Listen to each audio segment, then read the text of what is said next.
All right, y'all. So this week's episode of Kandi and the Gang was given what it was given. So let's give it what we got. I'm the type of girl you call wifey. Yeah. What does the cat do? Meow.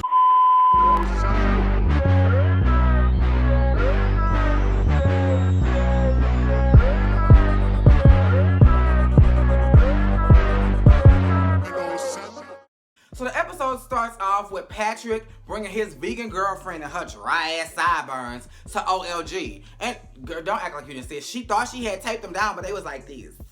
I'm like a bird, I don't leave my bed. Like, it was giving it. So, I guess they were trying to, like, taunt Shawndreca because Shawndreca is right when you walk through the door. And they went to the first available seat, like, right across from Shawndreca. So, oh, my queen and my this and my that. And Shawndreca was like, you do this every 6 months with a different girl. So, at this point, I'm not moved. So, I guess they came to eat, but the girlfriend is vegan, like I said. Not vegetarian, she's vegan. So, the only thing she can have is cornbread. But when we see the ingredients of what goes into the OLG cornbread, bitch, it's not vegan. And mama was, So, once she see this episode, she gonna find out that she had just compromised her entire vegan lifestyle for a piece of cornbread. But it was damn good because mama was tearing it up. Now, Patrick was eating a salad. So, why couldn't she just get a dry-ass salad and just eat the lettuce like a rabbit? Like, I don't understand. So, a couple of employees came up to Patrick. Hey, what you doing here? This motherfucker said he was in the area. You live across the street. So anyway, Torin walks up and he like, hey, what's up? And he was excited about, the housewarming and decorating. And Safari, the girlfriend, gets a because she didn't make the final decision, but she don't want to be the one to face him and say, we not doing it. We not going with you. We going in a different direction. You're part of an outplacement. So Patrick had to fire him on the spot, like, we gonna go ahead and go with Safari. And Torin was like, word? Like, okay. So then he tells Shawndreca about it, and he a little shook. He a little, like, embarrassed. Like, damn, bitch, I'm excited about doing y'all house. Well, no, doing your house because Safari don't even live out. I'm excited about doing your house, and you just fired me on the spot in front of a girl I'm just meeting for the first time. And then I found out that the housewarming is canceled. I thought in the last episode, Mama was just saying she didn't want Shawndreca to be there. Mama saying no housewarming at all because I don't want people to know where you stay. Again, when Patrick was saying this way, you could see his building behind him. Brandon wants Dom to come to his party. Mama said, no, ma'am. I said, no. She said, I will not be attending. And then when he asked about her stuff, she said, bitch, I'm not coming to your party. Like, but Dom, here's my thing. Because I can't stand I'm guilty of this sometimes. Don't lead somebody on and then be like, what you doing? What's this?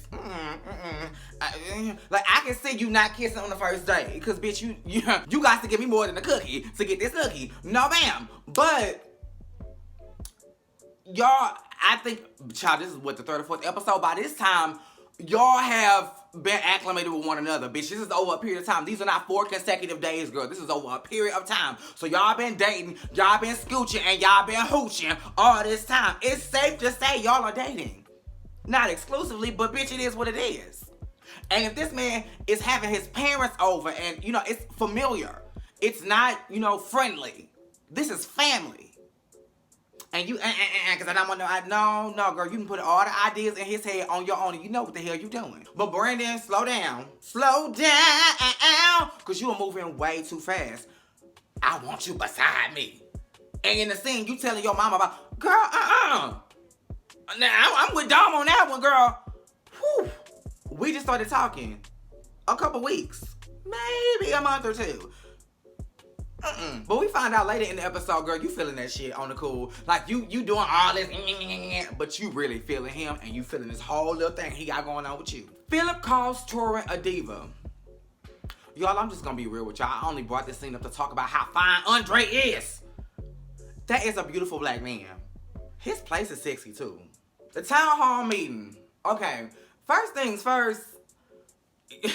Todd say, bitch, y'all not gonna embarrass me. They started bringing up shit in the store like, we need bigger serving trays. We don't have any silverware. We're using plasticware. And I'm tired of writing down the stuff. I need an iPad. Todd say, bitch, pump your brakes, ho.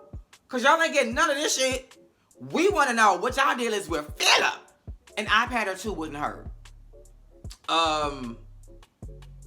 from what I understand, when a person's table is ready, people have to text these customers from their phones. No, ma'am. I don't need people knowing my number.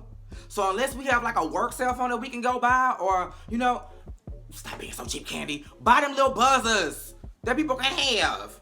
And then they get buzzed, you know, when it's time. Or a little automated text message will be cute too.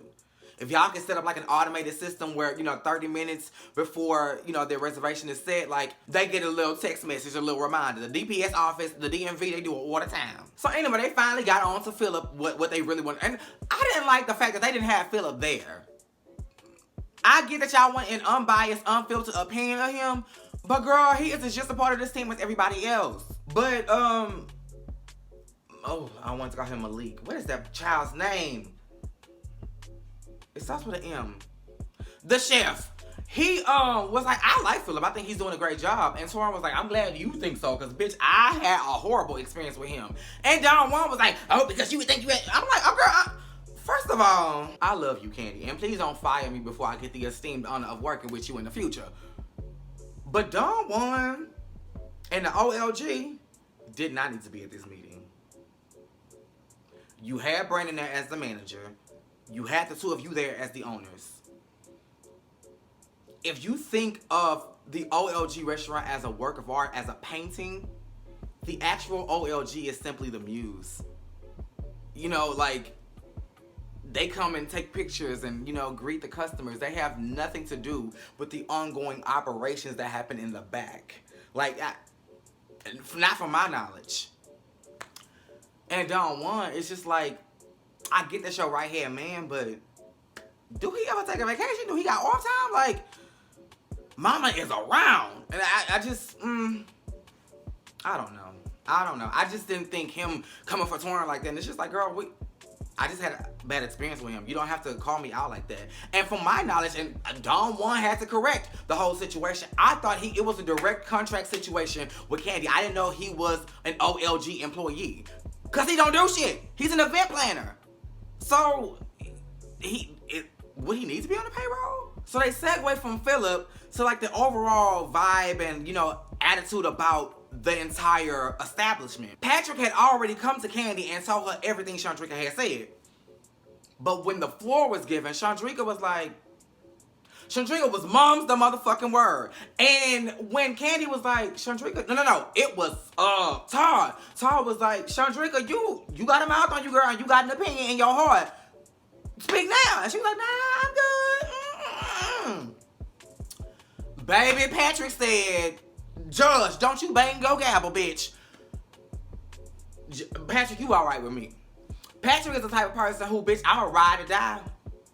But when it come time for jail time and they start telling me, like, bitch, you gonna go down for this hoe, she over there. She right there. And that's just what Patrick did. Shawndreca had said, and then Shawndreca had said, and then when she thought nobody was rolling and we was taking off our mics, Shawndreca had said. And that's what happened. And Shawndreca like, oh, well, bitch, you shouldn't have said it. You said it while the cameras were rolling. You didn't think Kandi was going to eventually see it? So Shawndreca then wants to take the heat off of her. So when another girl, I guess she had an issue with another girl about wiping down the menus. I guess that's the host job. So because the girl didn't want no more friction with Shawndreca, she just asked the owners, who is supposed to be wiping down the menu? Shawndreca got, bitch, well, she didn't say bitch, but girl, we know it's me. You, every other day, you talking about that. We know it's me. Well, if they're not getting wiped down, what the fuck are you doing, Shawndreca? If you know you're supposed to be wiping down the menus, and there's an issue about the menus not being wiped down, why you the one that's mad? You complaining about being paid $12 an hour, but you're not even doing $12 worth of work. All you do is stand at the little front, pop your head out and say party or two this way, text them, and wipe down the fucking menus. And if that wasn't bad enough, the OLG said, bitch, since we gonna get the party started, let's get it going. It started with Mama Joyce. Mama Joyce said, girl, I know Brandon don't be working, cause one day I was in the kitchen, so Mama Joyce, you know you wasn't slaving over. You may have dropped a chicken or two into the grease, but you was not, hey, what do you have? Like, you was not in there getting it like that. She said she was slaving, girl, put her elbow into it. And she said, go get Brandon. Brandy came upstairs. She said, don't y'all want to help us? Don't you want to help us? Don't you want to roll up your sleeves and help a girl out? She said, Brandy said, y'all got it. Turned around, dipped into his bag of tricks, and then walked into the office. And she said, you did it. Now say you did it. Brandy said, if we want to question my loyalty and my worklyhood around here, bitch, let everybody speak. Nobody said a thing. But we all know you don't work, Brandy, because every time we see you, you sitting your ass in a chair. And then on birthday say, bitch, let me get a piece. She said, when I first met Brandon, I walked in and said hello, and he didn't say a word to me. And I said it would be a cold day in hell before I speak to him again. And you know how it is when on birthday. If you piss her off, you are done, honey. So Brandon walks over, I love you, and she said, get your ass up off me. Like, get your nigga hands off of me. She was not having it with Miss Brandon. Now, Dawn 1, you a messy queen, but I love it because you loyal to a fault. Mama then pulled up the ring cam where Shawndreca on the phone with Brandon cussing Kandi and Todd the fuck. Well, she ain't really cussing them out, but she like, they don't give no fucks. They don't give no fucks. They don't give a fuck about how people feel. And Kandi and Todd like, all right, the word? Okay, so we not gonna tell her that we was like spying on her on the ring camera, but we are gonna talk to her about this situation. And Kandi, let me just say this before I move on. You are a work of art, and I see why you blessed. Because in that moment, I would have immediately went to Shawndreca and stuck my foot halfway in her ass on the way out as I fired her. You still said, we need to have a heart-to-heart. We might have to let her go, but let's have a heart. Like, you were still trying to give her a chance. Girl, if I was in the restaurant industry, I would love to work for you because, girl, I know I wouldn't get fired. And I love that. I'm going to do this a little bit out of order. Shawndreca finally sits down with Kandi and Todd. And Mama was scared as fuck. You can see the look on her face. Like, oh, bitch, I'm about to lose my girl. I was bitching about the $12, but I need a girl. She was really going through, and I guess we didn't really see the conversation because it ended right when the conversation was really about to get started. Now, Brandon's party. Cute. The family was cute. Mama was dressed down, and I'm talking about the mama. Mama was dressed down, honey. And then Dom made a surprise appearance. Now, this was great. Now, first of all, Patrick, you are whooped. First of all, you are begging her to have a housewarming at your fucking house. Bitch, if you don't want me to have a housewarming, then don't come. This is my space and I'm gonna do what the fuck I wanna do. At this point, y'all not even, Melvin, that's his name. Y'all not even consulting with Melvin. He is one half the owner of this unit, so if he wants to have a party and I want to have a party, fuck what you think, Safari. Period. But they're going to use Brandon's party to kind of fill out the vibe to see who she wants to have there and if she wants to have the party at all. Girl poof. So, they're already there, and then Dawn pulls up in a fucking Sprinter with Torin. Yes, ma'am, for the coin. And she comes in with some beautiful flowers and a gift. And of course, Brandon like, wow, you know, he's surprised. She beautiful. He like, mama, that's. And then eventually he wants her to meet his folks. And she, what you gonna introduce me as? Stop fucking playing. Because if you knew his parents was gonna be here and you showed up, did you not think that he was gonna set up a situation for y'all to meet? What the hell? And then you get over that and you blend right in. As if y'all already, oh my God, Dominique Black. Oh, Dom Unique, I'm sorry. Dom Unique Black. Why did I just say that? Because you want to hear it. You want that ring. You want that name change, honey. You want it. So go ahead and go with it. Now, Torin, while all of this is going on, Torin is sitting awkwardly with Safari and Patrick. And so he brings up the situation. First, he kind of like eases into it with an icebreaker. You know, Patrick's a different person. And that's why Patrick ain't drinking, because she's a vegan, so she probably not drinking. Girl, whatever. So, Torin eventually got to the elephant in the room. Like, bitch, y'all kind of hurt my feelings. Patrick walks off and they have a heart-to-heart. It felt to me like Torin was trying to make the situation right when he didn't fuck it up. It felt like he was interviewing for a spot in Safari's life. I'm just trying to show you that I'm cool. Girl, you cool too, but I just want... Girl, fuck that! I don't want to get worked up, but that was the episode, y'all. It gave what it gave, so I gave it what I had. Kitty Box on Saturdays, same place, same time.